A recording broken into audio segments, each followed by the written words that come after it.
आमापाली नाम का एक गांव रहता है।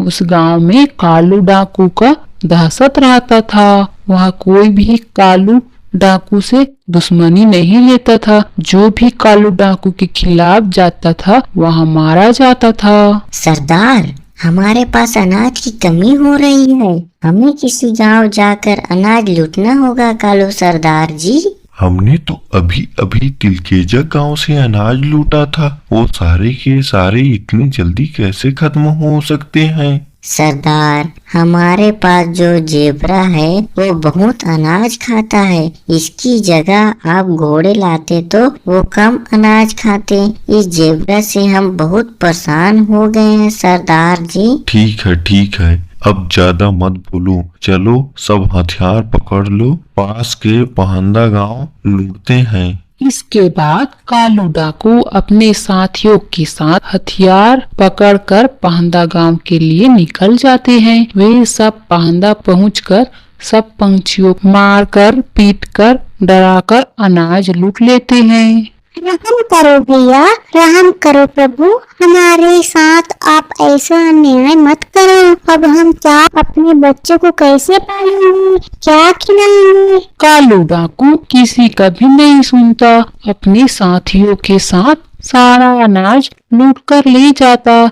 इधर गांव वाले रोते रहते। वहाँ पुष्पा कलवी बोलती है, हमारी किस्मत ही खराब है। हमारे गांव में ये कालू डाकू कहाँ से आ गए हैं? हमारे साथ तो इतने जुल्म कर रहा है, भगवान उसे कभी माफ नहीं करेगा। कुछ समय बीतता है। फिर वहाँ टूनी चिड़िया अपनी सहेली रानी चिड़िया के साथ कॉलेज की छुट्टी मनाने के लिए पहंदा गांव में अपने नानी पुष्पा के यहाँ आती है और बोलती, टूनी चिड़िया, तुम इतने अचानक से यहाँ बिना कोई चिट्ठी बिना खबर दिए कैसे आ गई? तुम अभी यहाँ क्यों आ गई बिटिया? अभी हमारे गांव के हालात ठीक नहीं है। यह कहते हुए पुष्पा कलवी अपने नतनिन को चाय नाश्ता पिलाती रहती है। ठीक उतने ही समय में कालू डाकू फिर गांव में लूट करने के लिए अपने साथियों के साथ आता है और बोलता है, सुनो गांव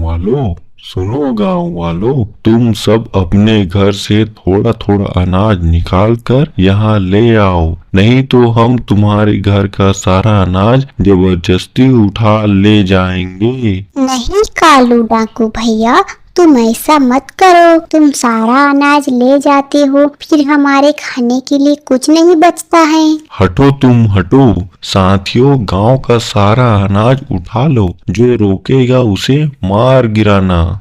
भगवान, हे प्रभु, हमें बचाओ, हमारी मदद करो। इस कालू डाकू का अत्याचार बहुत बढ़ गया है। भगवान, इसे रोको, कोई तो मदद के लिए भेजो। भगवान, हमारी मदद करो। इस कालू डाकू के अत्याचार खत्म करने के लिए तुम्हें आना होगा प्रभु, तुम्हें आना होगा। हमारी मदद तुम्हें कैसे भी करनी होगी। हमारी मदद तुम्हें करनी होगी, किसी भी हाल में करनी ही होगी। पुष्पा कलवी की गर्दन को तलवार से कालू डाकू काट देता है। यहाँ देख टूनी चिड़िया रोते हुए हाथ में कुल्हाड़ी लेकर आती है और बोलती है, मैं तुम्हें नहीं छोड़ूंगी, तुम्हें मैं मार ही डालूंगी। हा, आ जाओ नन्ही परी, तुम्हें भी मजा चखाता हूँ। दोनों में जमकर लड़ाई होती है। लड़ाई में कालू डाकू हार जाता है और टूनी चिड़िया अपने कुल्हाड़ी से कालू डाकू का गर्दन को काट देती है। टूनी बिटिया,